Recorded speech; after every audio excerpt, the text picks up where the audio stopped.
So, kumusta po ang lahat? Nag-almusal na ba kayo? Ay, amen. So, para may energy tayo. Amen. So, patuloy po natin tinatalakay sa buwang ito yung ating talata o yung ating team na pinamagatan nating Soul Harvest. Na kung saan ay napakahalaga ho na maintindihan natin ng ating role, yung ating gampanin bilang mga anak ng Diyos, bilang mga mananampalataya, kung ano ba yung use natin, ano ba yung dapat ay ginagawa natin bilang mga anak ng Diyos. Amen? Na dapat hindi natin sinosolo yung biyaya ng kaligtasan. Dapat yan ay pinabahagi natin sa maraming tao, lalong-lalo na sa mga panahong ito. So, patuloy po tayo sa talakayang ito, Soul Harvest for this month of March. Okay, ang series po natin today is about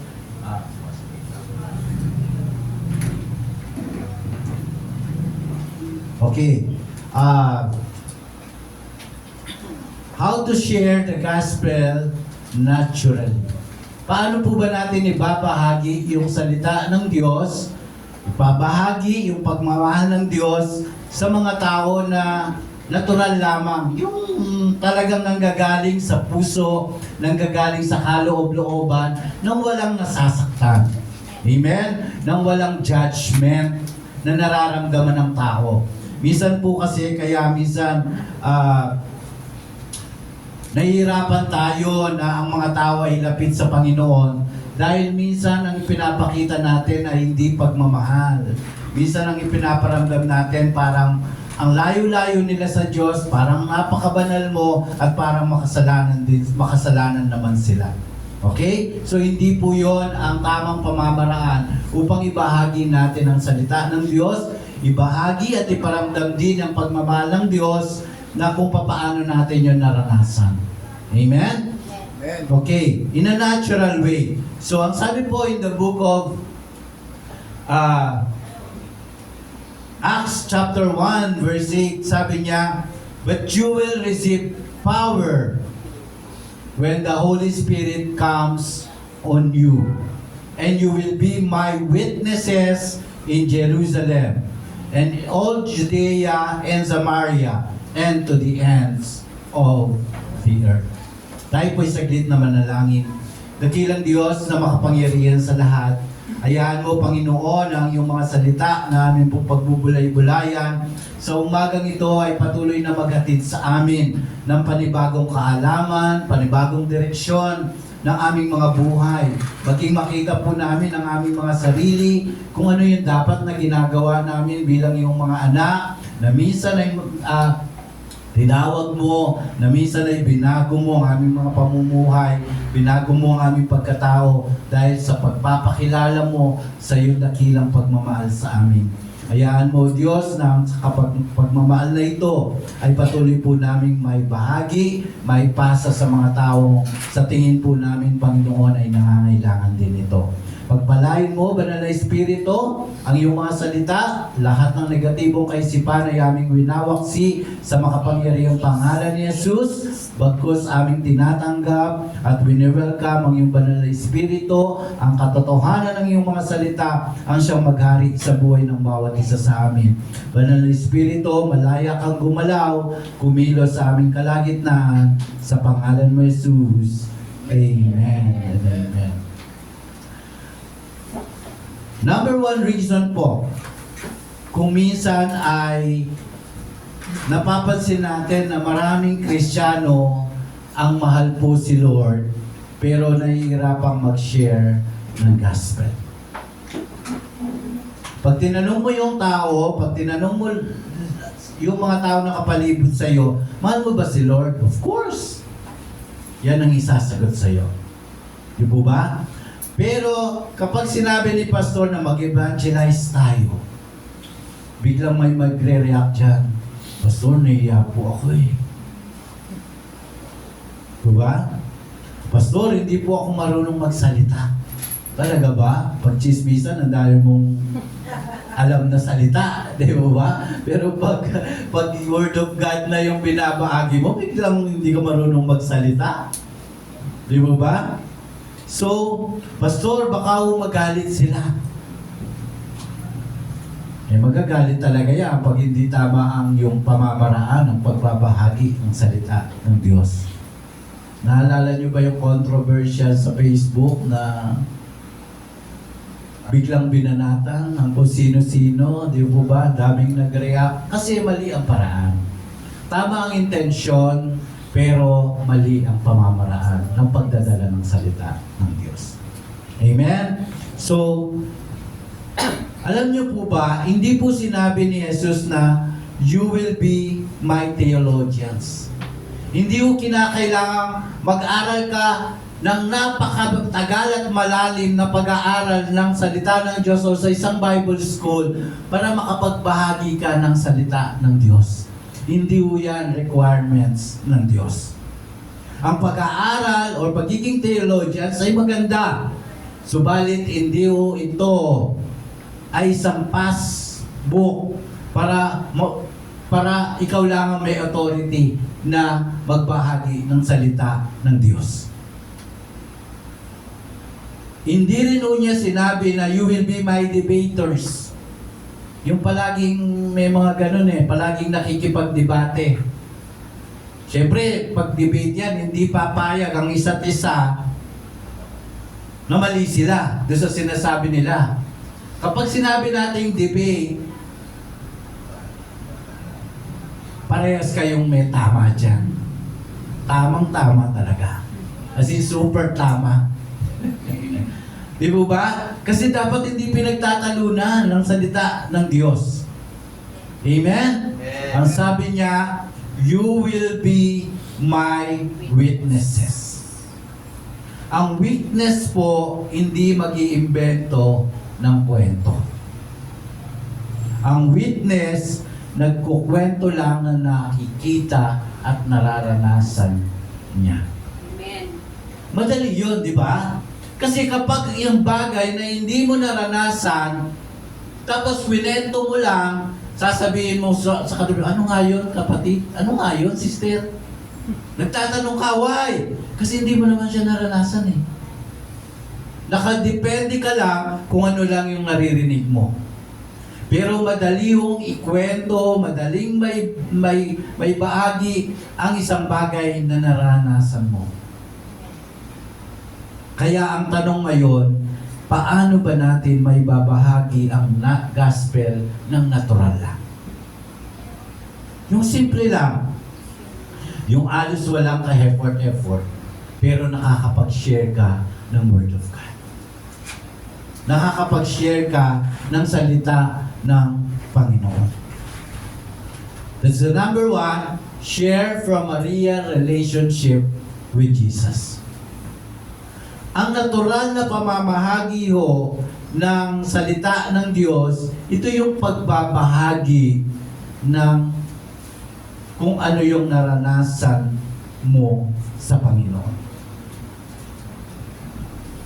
Ang pinaka-natural na paraan ng pag-share ng gospel ay ito. I-share mo kung ano ang ginawa ni Jesus sa buhay mo. Amen. May nabago ba? Kung may nabago, napakagandang bahagi yon ng pagpapatotoo. Hindi kailangan complicated. Sa John chapter 4 po, may isang babae na naka-encounter kay Jesus. Ang ginawa niya, hindi siya nag-aral muna ng theology, hindi muna siya nag-seminar ng kung ano-ano. Tumakbo siya sa bayan at sinabi niya, come and see who told me everything I ever did. Hali kayo para makita nyo at makilala nyo yung tao na nagkwento sa akin ng lahat ng bagay sa aking buhay. Natural lang. Kung ano lang yung na-experience niya, yun lang.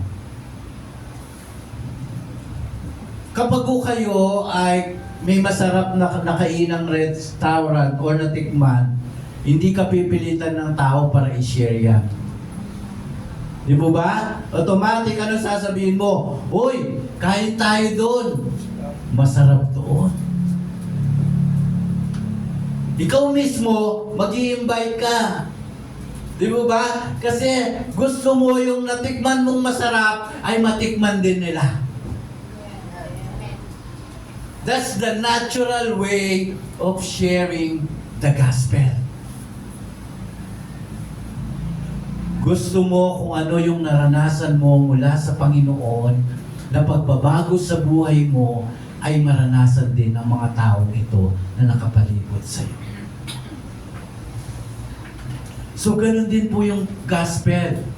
Kapag totoo ang relationship mo kay Jesus, natural mo siyang ikukwento. Kapag may pagbabago, natural mo siyang ikukwento. Sabihin mo nga sa katabi mo, ikwento mo lang si Jesus. Sapat na yun. Okay? Sapat na yon upang ang taong ito ay makakilala din sa Panginoon.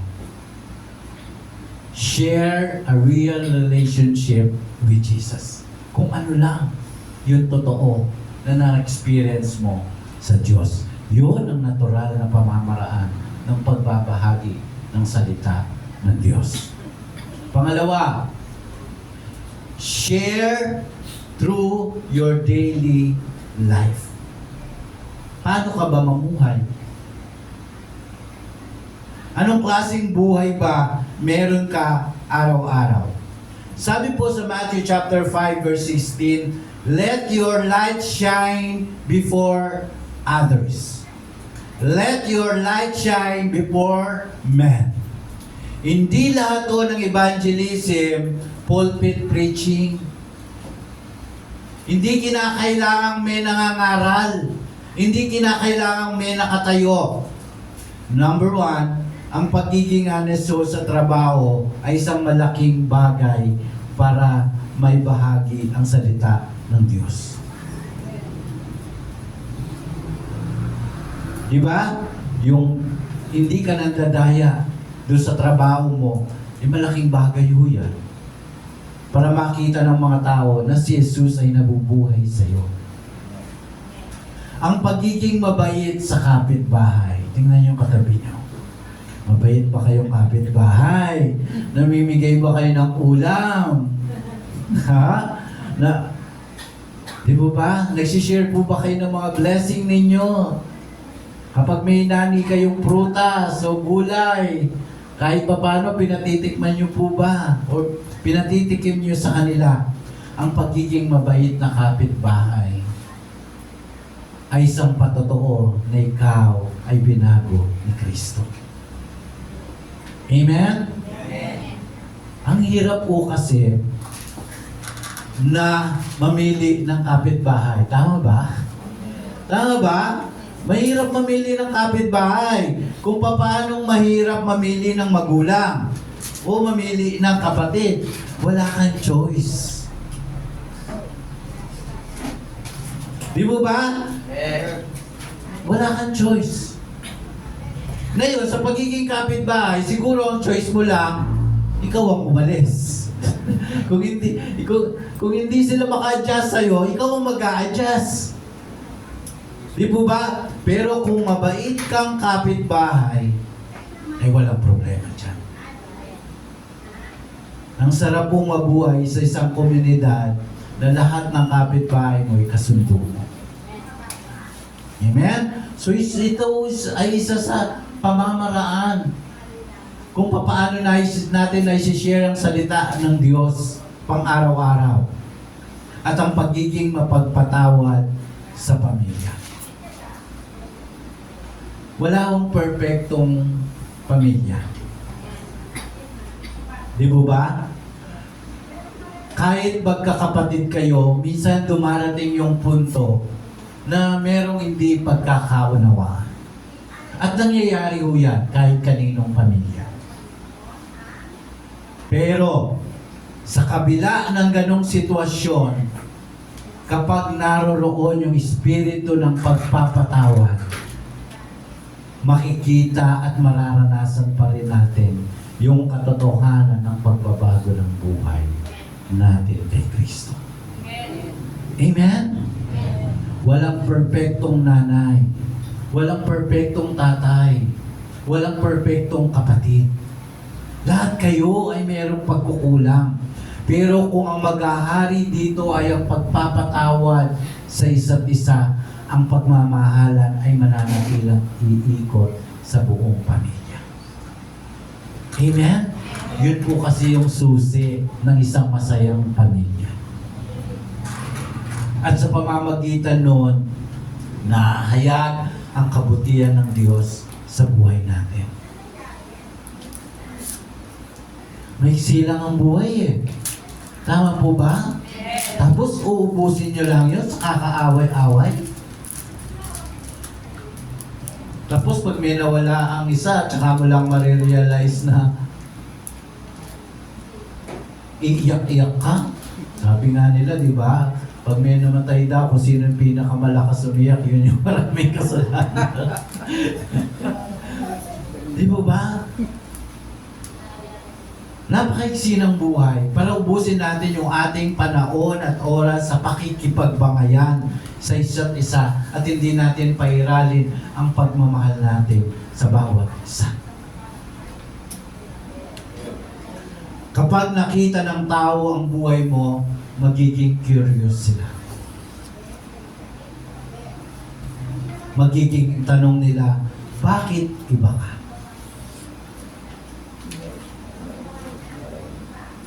At doon magsisimula ang gospel conversion. Kapag nakita ng tao na mayroong pagbabago sa iyo. May isang office worker, lahat sa office nagchichismisan. Pero siya, tahimik lang. Mabait, hindi naninira. One day, may lumapit po sa kanya. Sabi niya, bakit parang may peace ka kahit may problema? Doon niya sinabi, because I have Jesus in my heart. Amen. Amen? Amen. Kapag merong Kristo ka sa puso mo, meron silang makikitang pagbabago at pagkakaiba sa mga tao na kapalibot sa iyo. Mga kapatid, minsan ang pinakamalakas na sermon ay ang buhay mo. We are the walking Bible.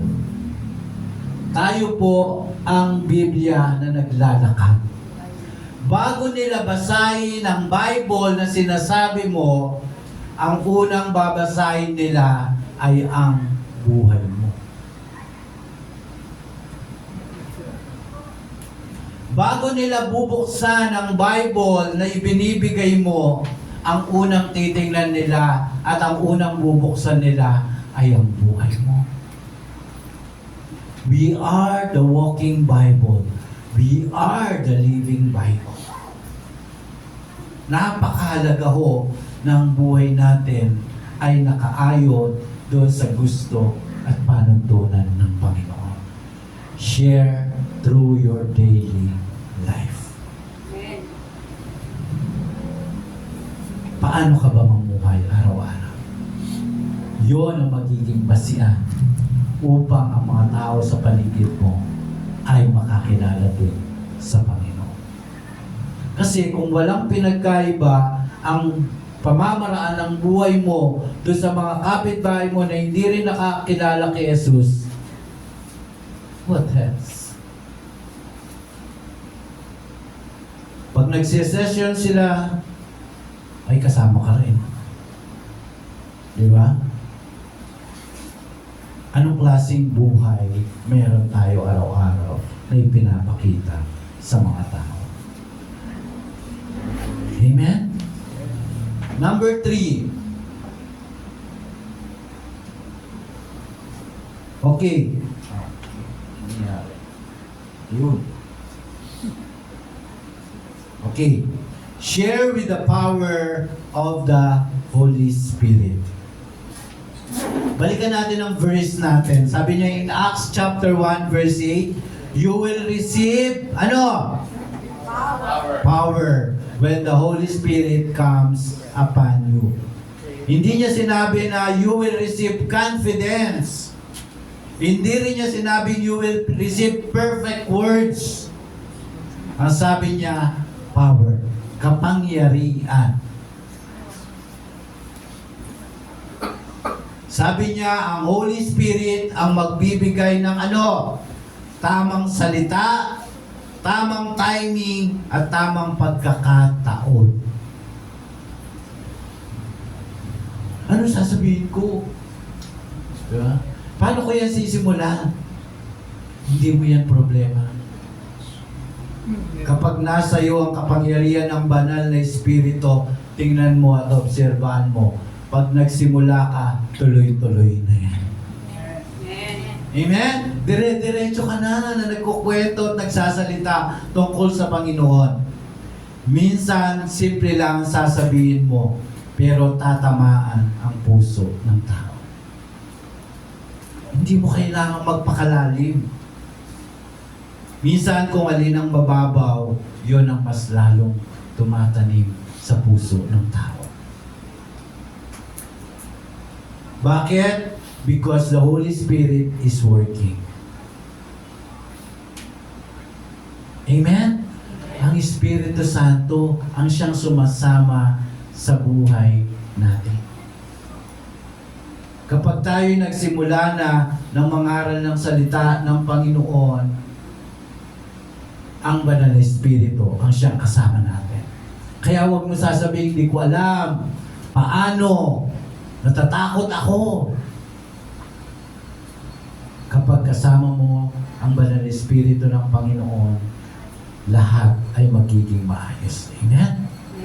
Tingnan mo, magiging matapang ka sa pangangaral ng salita ng Diyos. Pag may kaaway kang, tapang-tapang mo. Dami-dami mong alam na sinasabi. Di ba? Pero bakit pag ang salita ng Diyos ang dala-dala mo, bigla kang naduduwag? Di ba? Nawawala ka. Naduduwag ka. Hindi mo dapat ganun. And number 4, share with love, not pressure. Share with love, not pressure. Mga kapatid, mahalagang tandaan natin ito.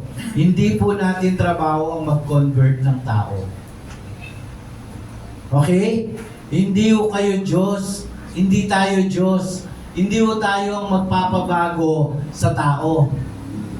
Okay? Kasi kahit anong gawin natin, diyan, kahit malalalim, magagandang salita, ang gagamitin mo diyan, kapag hindi gumalaw ang Diyos sa buhay niya, walang kwenta yan. So ang trabaho mo ay mag-share, at ang trabaho ng Diyos ay siya ang magbabago ng taong iyon. Amen. Amen? Kaya huwag po kayong magsasawa ng kakabahagi ng salita ng Diyos. Kasi meron yung tinatawag natin human participation and God's participation. Yung human participation, gawin mo ang bahagi mo at gagawin naman ng Diyos ang bahagi niya para sa tao na yan. Amen? Ang Holy Spirit ang magko-convict. In 1 Corinthians chapter 3 verse 6, sabi ni Paul, I planted the seed, Apollos watered it, but God made it grow. Ang Diyos po ang nagpapalago. Amen? May mga tao tayo nakausap mo lang ngayon. Ngayon mo lang nakausap, hindi pa ready. Pero after 1 year, maaalala nila ang sinabi mo sa kanila. At doon sila lalapit kay Jesus. Amen? Huwag nating pilitin ang mga tao. Pero ang mahalaga, nagtatanim tayo. Share with love. Isang ama po ang matagal nang pinagpipray ng kanyang anak. Dalawang bagay lang ho kasi yan sa isang pamilya. Bibihira ho kasi yung pamilya na talagang buong lahat sila ay sabay-sabay na nako-convert or nakakakilala sa Panginoon. May mga pautay-utay. Minsan nauuna yung anak, minsan nauunang nakakilala yung tatay, minsan nauunang nakakilala yung nanay. So, ang ginagawa ko, sino yung unang nakakakilala, yun yung nagpipray para doon makakilala din yung mga kasama niya sa bahay. So, in case po na ito, ang unang nakakilala ay anak. Okay? Years pass, hindi po siya nagsisimba. Hindi interesado kay God. Pero isang araw, na-aksidente ho siya at muntik nang mamatay. Yung tatay ho to habang nasa ospital po siya, naalala niya ang kwento ng anak niya tungkol kay Jesus. Doon siya umiyak. Doon siya nagpray. Doon niya tinanggap si Jesus. Mga kapatid, hindi po natin alam kung kailan tatamaan ng puso ng tao. Pero again, ang importante, kailangan may nagtatanim ng benih. Amen. Dahil hindi natin alam kung kailan gagamitin ng Diyos or kailan babaguhin ng Diyos ang mga taong binabahaginan natin ng kanyang salita.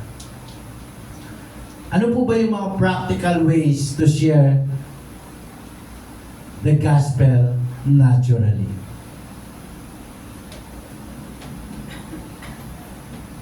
Okay, number 1, magkwento ng testimony mo.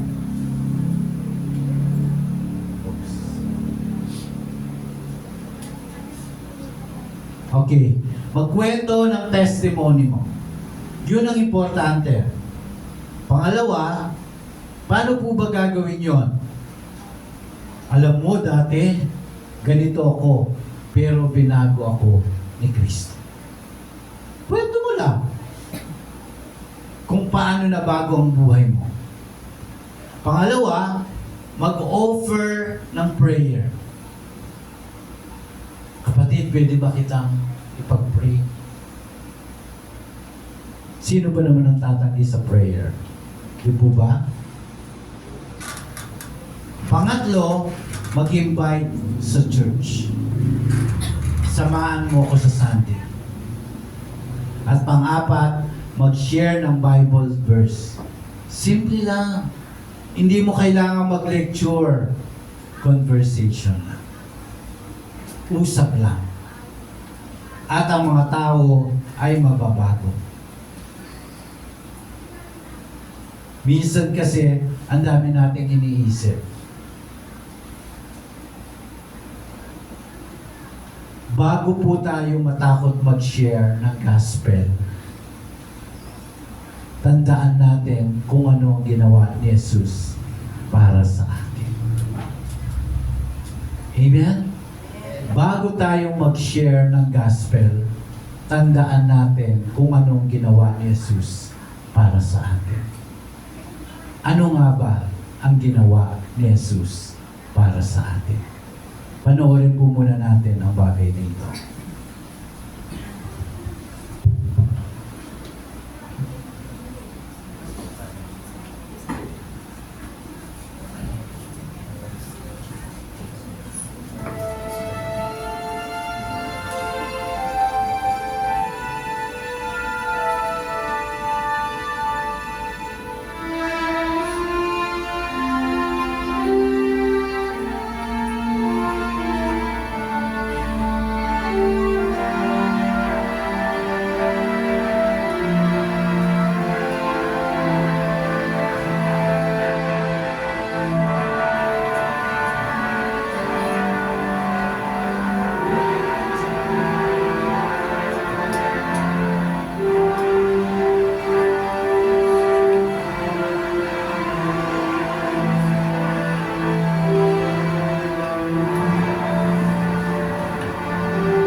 ginawa ko ni Jesus ang lahat ng iyan para iligtas tayo.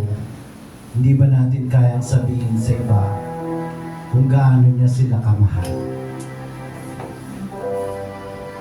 Ito yung pagkakataon para may bahagi natin kung papaano yung pagmamahal na yun na tinanggap natin mula sa Panginoon. Hayaan natin yung buhay natin ay maging instrumento ng pagpapalaganap ng pagmamahal ng Diyos. Naghirap ang Diyos upang iparamdam niya ang pagmamahal niya sa atin. Hindi natin kaya tumbasan yan. Hindi rin natin kayang bayaran yan. Pero ang ay susukli natin ay ang ibahagi ang kanyang salita na ang buhay natin ay magamit natin para sa Kanya. Tayo pong lahat ay tumayo.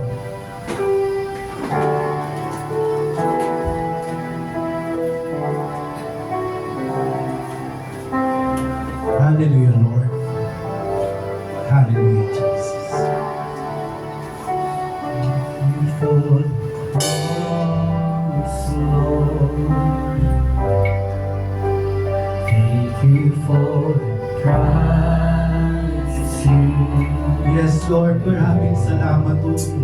Bearing all my sin and shame. Oh yes, Father God. Love you came and gave amazing grace. Ang ginawa mo, Diyos, sa krus ng Kalbaryo ay hindi po namin kayang tumbasan. Maraming salamat o Diyos sa pagpaparanas mo sa amin ang dakilang pagmamahal. Your forgiveness set free. Oh, hallelujah, Lord.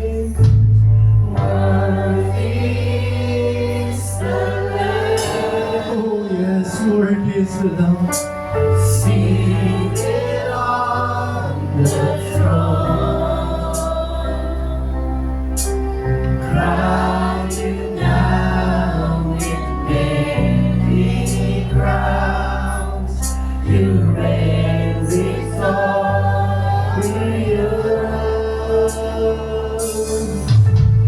High and lifted up.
Worthy is the Lamb.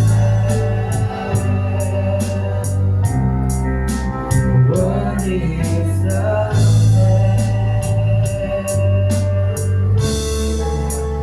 Worthy is the Lamb.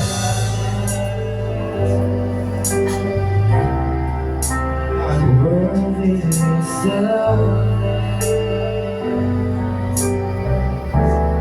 Hallelujah, Father God.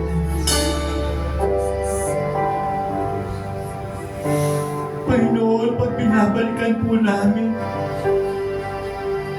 yung ginawa mo doon sa krus ng Kalbaryo, dahil sa dakilang pagmamahal mo sa amin,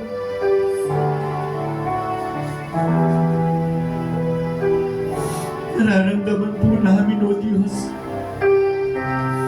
kung gaano mo kami kamahal, kung gaano mo kami binigyan at pinagkukulan ng pansin sa kabila ng makasalanan naming buhay, sa kabila ng katigasan ng aming mga ulo, katigasan ng aming mga puso, pero pinili mo pa rin, O Diyos, na kami ay iyong niligtas. Pinili mo pa rin, O Diyos, na kami ay iyong yakapin. Pinili mo pa rin kami, O Diyos, na iparamdam sa amin ang pagmamahal.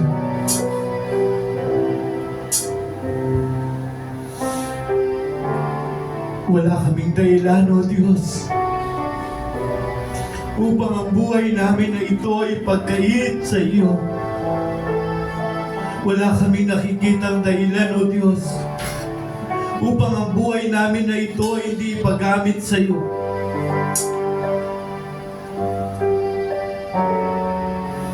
Kahit ma-misinterpret kami ng tao, kahit magalit sila sa amin, hindi yun sasapat, Panginoon, sa mga bagay na dinanas mo doon sa krus ng Kalbaryo. Hayaan mo, Diyos, na ang buhay namin ito ay magamit para sa kayong kalwalatian. Na ang buhay namin ito, Diyos, ay hindi magkaroon ng sayang, ng panginginayang. Pagkus, O Diyos, magkaroon ng alaga sa iyong harapan. Narito kami, O Diyos. Gamitin mo ang buhay ng bawat isa sa amin upang ang pagmamahal, O Diyos, sa ginawa mo sa krus ng Kalbaryo ay maranasan din naman kung papaano ka namin naranasan, Panginoon. Kung papaano mo binago ang bulok naming buhay. Kung papaano mo kami inila mula sa kadiliman, Panginoon. Mangyari din ito sa mga mahal po namin sa buhay, sa mga kapitbahay namin, sa mga kamag-anak namin, sa mga katrabaho po namin, Panginoon. Maranasan nila ang dakilang pagmamahal na ito. Banal na Espiritu, tulungan niyo po kami. Bigyan niyo po kami ng lakas ng loob na magawa po namin ang bagay, O Diyos, na dapat ay ginagawa talaga namin. Yun ay walang iba kundi ibahagi ang dakilang pagmamahal mo sa amin. Maraming salamat, aming Ama. Maraming salamat, O Diyos. Sa iyo po ang papuri sa pangalan ni Jesus. Amen.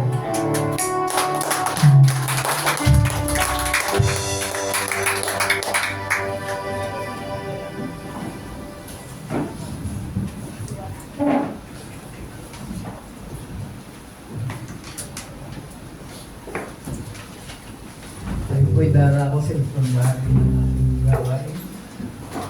Diyos, maraming salamat po sa pagmamahal sa amin. Salamat po sa bawat isa. Palain po ang bawat nagkakakitaan.